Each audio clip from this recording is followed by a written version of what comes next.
نماز پڑھنے والے اگر نماز کی روح سے آشنا ہو جائیں کہ یہ محض اوپر نیچے ہونے کی مشق نہیں ہے، بلکہ یہ اللہ کے حضور اپنی نیازمندی کا اظہار ہے، اپنے عجز کا اظہار ہے، تو پھر نماز ان کو وہ مقام دیتی ہے اور وہ شعور بخشتی ہے کہ جو بے نمازی کے نصیب میں کہاں۔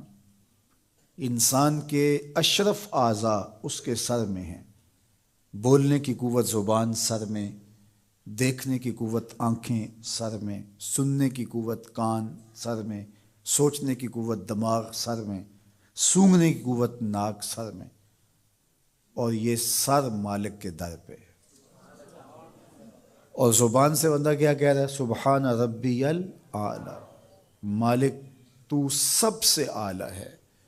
اور اپنا رویہ اور عمل کیا ہے کہ اپنی ناک بھی خاک پہ رکھی ہے، پیشانی بھی خاک پہ رکھی ہے، اور باقی اعضاء بھی خاک پہ ہیں۔ تو گویا عملاً یہ بتا رہا ہے مالک مجھ سے نیچا کوئی نہیں اور تجھ سے اونچا کوئی نہیں۔ اور اگر وہ نماز کی روح سے آشنا ہو جائے تو سجدے سے سر اٹھانے سے قبل اللہ سارے اس کے بوجھ اتار دے، اس کے من میں روشنیاں کر دے۔ تو نماز بندگی کا شعور دیتی ہے، من میں چراغاں کرتی ہے۔ اللہ کے حضور جھکنے سے بندہ ایسا بندہ کامل بن جاتا ہے کہ پھر وہ کسی اور کے آگے نہیں جھکتا۔ تو اپنی اولاد کو نماز کی محبت دو، نماز کی ترغیب دو، نماز کی عادت دو اور نماز کا حکم دو، اور ان کی عادت راسخ ہو جائے، طبیعت میں پختگی کے ساتھ نماز کو اختیار کرنا ان کی طبع میں جم جائے۔ نماز ان کی طبیعت میں نظم پیدا کرے گی، ان کو نظم و ضبط کا پابند بنائے گی، اور ان کی صحت کی ضامن ہوگی، اور ان کے باطن کی طہارت کا سبب اور ذریعہ ہوگی۔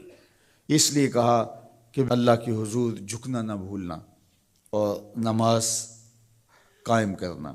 نماز کا تعلق اپنے آپ سے ہے کہ وہ اپنے آپ کو سنوارتا ہے، تقرب اللہ کے لیے اس کی اپنی عملی کوشش ہے۔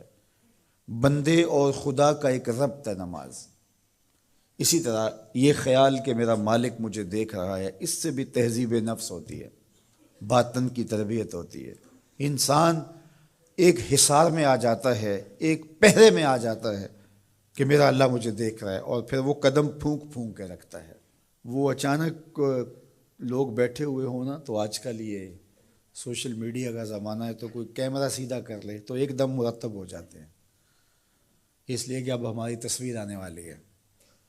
یا کوئی کسی کو کہے کہ جناب آپ لائیو جا رہے ہیں، تو وہ بالکل اپنی حرکات سکنات منظم کر لیتے ہیں، کپڑے سیدھے کرنے لگ جاتے ہیں، اس لیے کہ ہم لائیو جا رہے ہیں۔ وہ لائیو چاہے 5 آدمی دیکھ رہے ہوں، چاہے 10 آدمی دیکھ رہے ہوں، لیکن پھر بھی چونکہ ہم لائیو جا رہے ہیں تو اپنی حرکات سکنات مرتب کر لیں گے، منظم ہو جائیں گے۔ اور جب یہ یقین ہو کہ میرا اللہ مجھے دیکھ رہا ہے، یہ ساری حرکتیں وہاں لائیو جا رہی ہیں، تو پھر دل میں برا خیال بھی آنے لگے گا تو اس کو روکیں گے کہ میرا اللہ تو دیکھ رہا ہے۔ پھر بولی بھی مرتب ہو جائے گی، پھر رویے بھی مرتب ہو جائیں گے، طرز معاشرت بھی منظم ہو جائے گا، آنکھیں بھی نہیں بھٹکیں گی، خیال بھی نہیں بہکیں گے، سوچیں بھی آوارہ نہیں ہوں گی، چاہے آپ بند کمرے میں کیوں نہ ہوں، پھر بھی منظم رہیں گے، اس لیے کہ میرا اللہ مجھے دیکھ رہا ہے۔ تو یہ یقین زندگی کو منظم کرتا ہے۔ تو اس کا تعلق بھی انسان کی ذات سے تھا۔ نماز سے بھی تہذیب نفس ہے، اللہ سے تقرب حاصل ہوتا ہے۔ اب کہا تو خود غرض نہ بننا کہ اپنے آپ کو سنوار لیا اور کافی ہے، نہیں، لوگوں کو بھی نیکی کا حکم دینا۔ وَأْمُرْ بِالْمَعْرُوفِ وَانْهَ عَنِ الْمُنْکَرِ، لوگوں کو نیکی کا حکم دینا اور برائی سے منع کرنا لوگوں کو، یہ مومن کی زندگی ہے۔